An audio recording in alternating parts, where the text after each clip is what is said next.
Justin Fields was talking with the media yesterday, and he was explaining to them just what the issues have been thus far, talking about, thinking too much, talking about needing to play more freely, and just sort of what his struggles have been thus far during the course of the season. And then this was the back and forth with the media afterwards. When you say thinking less, what do you think was causing you to think so much, maybe think too much? Could be coaching, I think. But, at the end of the day, it makes it, they're doing their job when they're giving me, what to look at and stuff like that. But at the end of the day, I, can't be thinking about that when the game comes. I prepare myself throughout the week, and then when the game comes, it's, it's time to play free at that point. So thinking less and, playing more. I don't think it's too many coaching voices, but I just think when you're fed a lot of information at a point in time and trying to think about that info, like when you're playing, it doesn't let you play like yourself. You're trying to, process so much information to where it's like, if I just simplified in my mind, I would have did this. Like, I saw a few plays on Sunday to where if I was playing like my old self, like we would have had a positive play. Like there would have been, a few more third down conversions. So I think that's the biggest thing for me is just, playing the game how I know how to play it, how I've been playing it my whole life. So that's what I got to get back to doing. So, I mean, who was hammering away on the computer while that was going on? My God, they was getting all that. They were making love to that thing. Yeah, they were. It sounded like Brady Quinn on them days. Somebody from the Deep Dish Times just reporting, you're not going to believe this crap, man. He is airing everybody out.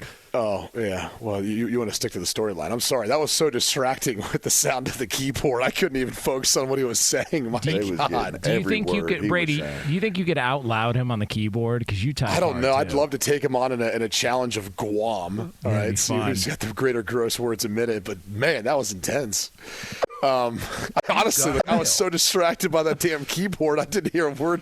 I heard it, but I'm so used to hearing you do it. It didn't even bother me. I don't type that loud.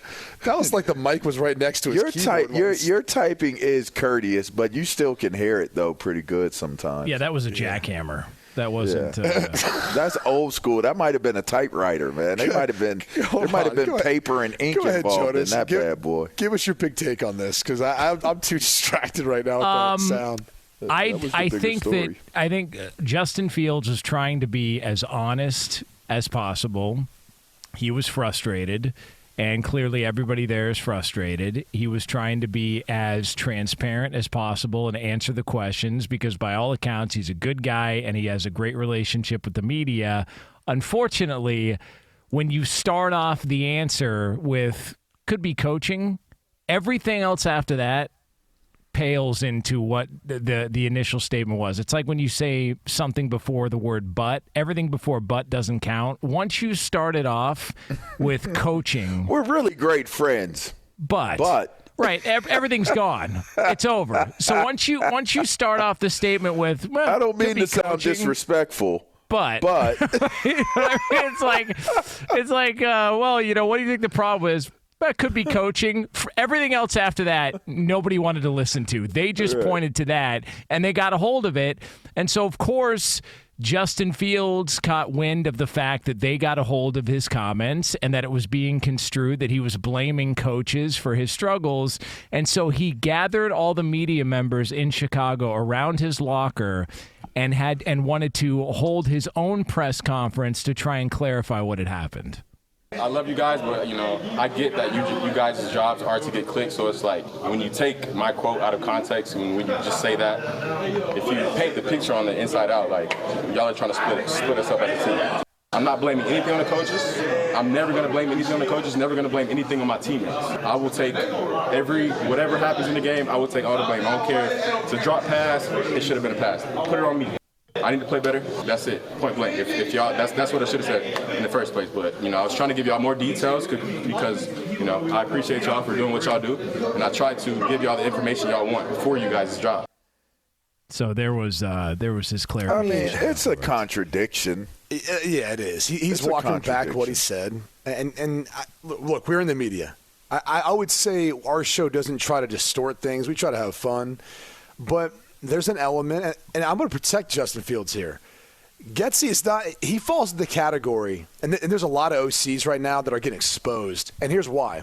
When you watch a Kyle Shanahan, when you watch a Mike McDaniel, when you watch Andy Reid, even Eric Bieniemy with Washington Commanders and the job he's done so far this year, you see separation. You see guys that, granted, some of them could be stars. Some of them are just second, third wide receivers.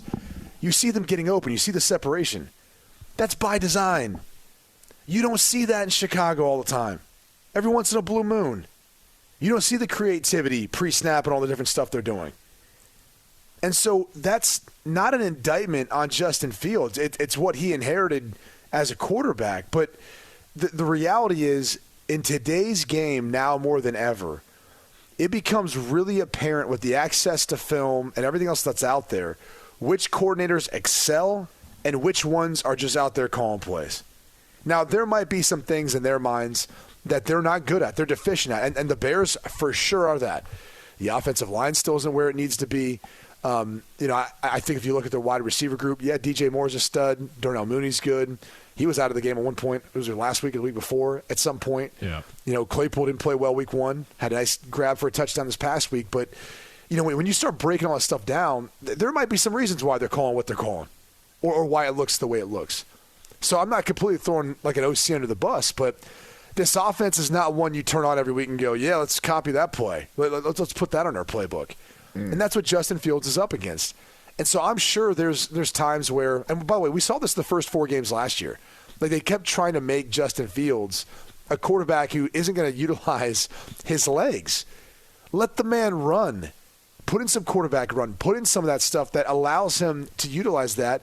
He'll develop eventually into what you want him to be, hopefully. And if not, then he won't. And you just got to keep playing to those strengths. But I don't feel like this offense is set up for Fields to succeed the way everyone on the outside is wanting to see at this point in his career.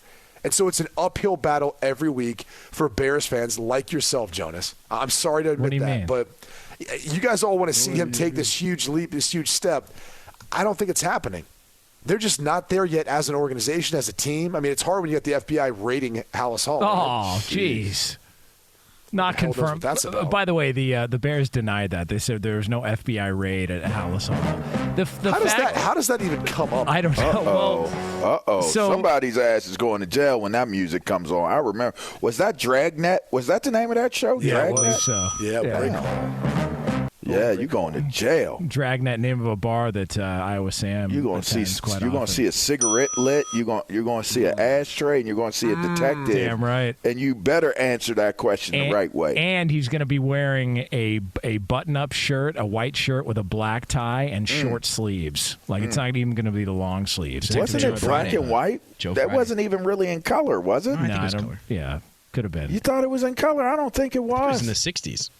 Dragnet. Yeah. Joe Friday. Yeah, it wasn't in color. Joe Friday. But one of the stories that was out there yesterday was that because Peanut Tillman, the former Bear, is now an FBI agent, that he was notified of what was happening with Alan Williams, and that's why they raided the team facility. The Bears have denied that. Peanut Tillman has denied that. But the fact that there's even a question as to whether or not the FBI raided your facility 2 weeks into the season might be an indicator that, this ain't going too well. Can I ask a question? What a disaster. Has he been sacked 10 times so far?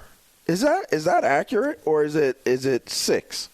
He's been sacked a lot, but some of those aren't totally on the offensive line. Yeah, there's a couple he's kind of held on to the football, hasn't seen the field well, but he has been sacked 10 times. Was it 4 week 1 and 6 week 2? Yeah, he's been sacked 10 times so far in this Holy, year. I almost cursed on radio. I almost got dumped. And that's a lot, isn't it? That's a whole lot. Yes, it is. I mean, 4 in a game's a lot. 6 in a game's obviously a lot more. And they're starting left tackles on IR now. And he also had a mess of a game, and so there's some wondering as to whether or not he was playing hurt, which is why he had so many holding penalties and just, had a disaster himself. There's two – they say there's – 2 sides, and then the truth is the patty in the middle. Yeah. I wonder, do you think the coaches are sitting somewhere like, should I air him out? Y'all see what's going on with T.O. and Stephen A. Like, every once in a while, you have a situation where people are just willing to go ahead and just air one another out. Do you feel like Do you feel like the coaches are sitting somewhere like, he better not keep trying me? Because if he keeps trying me, like, we suck anyway, I'm probably going to lose my job. I'm going to air this dude out. Well, not with the FBI hanging over my shoulder. I'm not doing anything. trying to not get arrested myself. Anything and everything can be held against you in a court of law.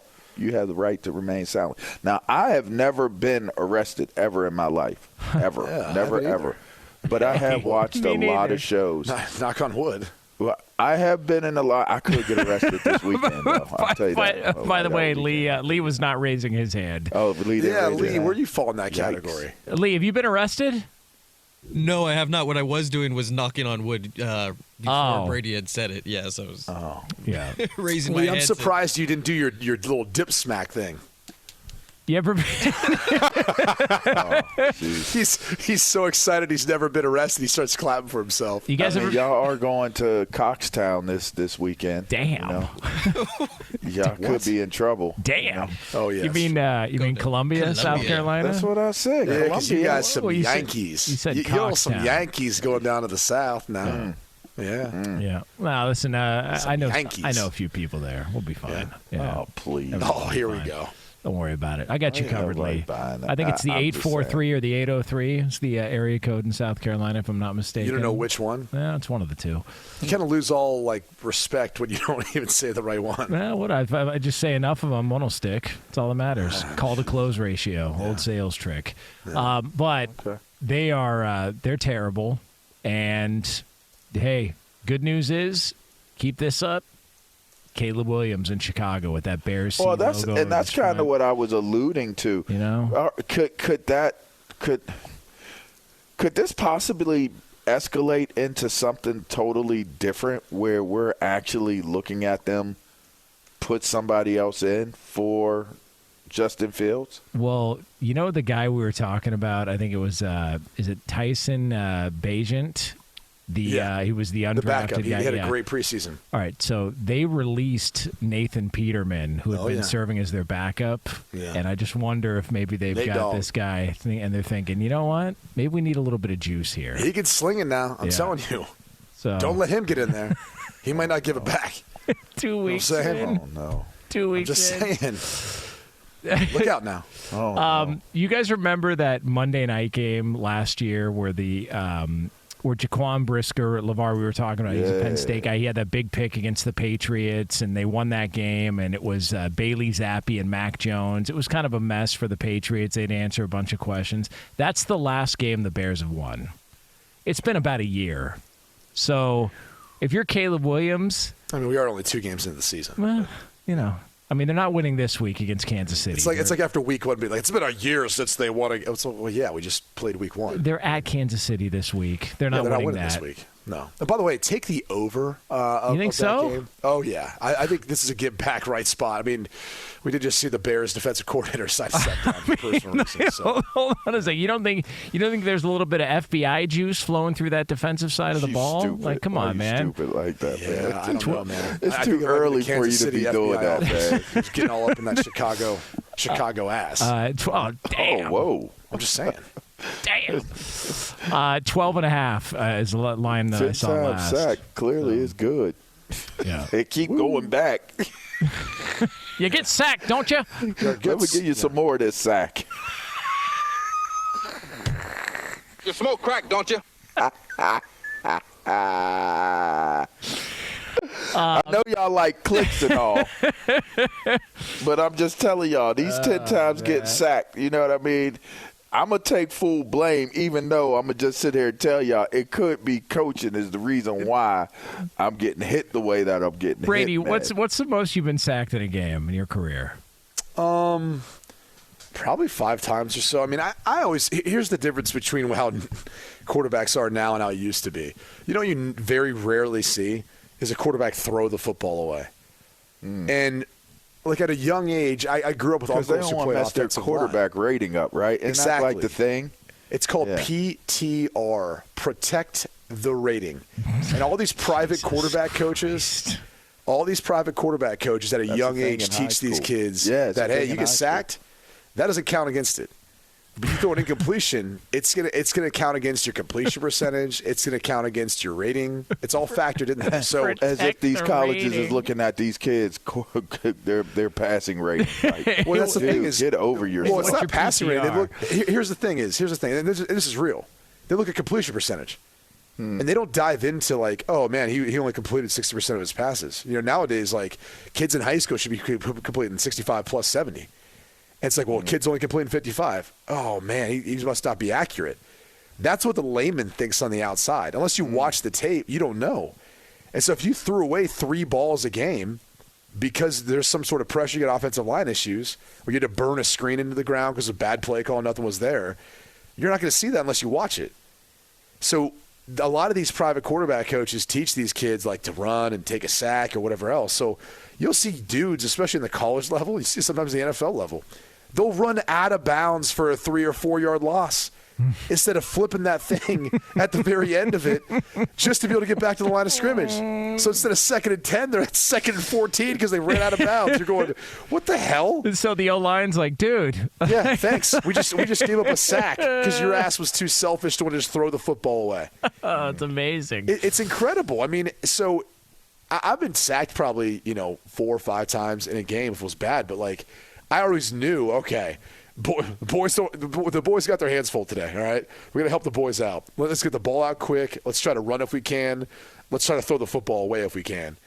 And, I'm sure my completion percentage, especially early on in Notre Dame, probably took a hit because of that. But that's the reality of the world you should be playing if you were playing quarterback the right way. But some of these cats, man, it's unbelievable. So sacks have become like – I'll never forget like my 7th year in the league. Carl Smith, Tater, love him, dude. He's the best.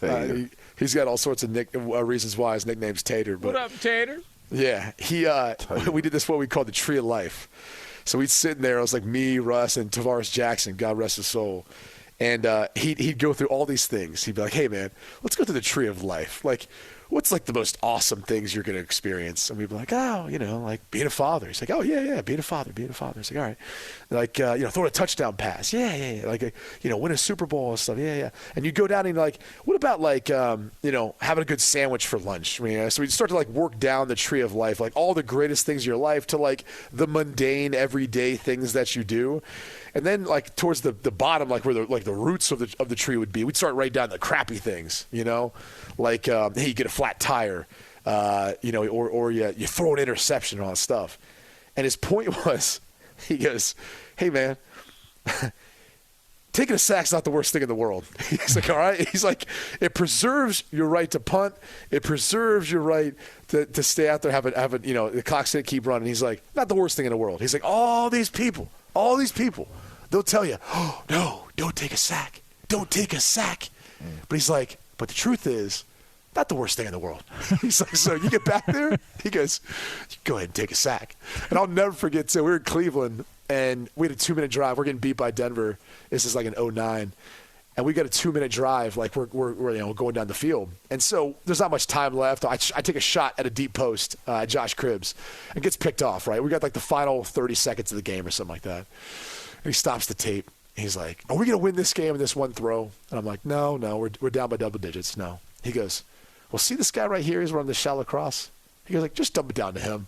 It's like that way. He goes, that way you don't get a pick on your, He's like, at the end of the year, he's like, you might look back at that and be like, I wish I didn't have that interception on there. And I was like, okay, like that's the world we live in right now. You see that little shallow crossing right there? Little shallow cross. You might want to dump it off right there, Q. He goes, now he's not going to make it into the end zone, but he goes, you're also not going to get an interception. You're going to get positive yards. That's amazing. Sir.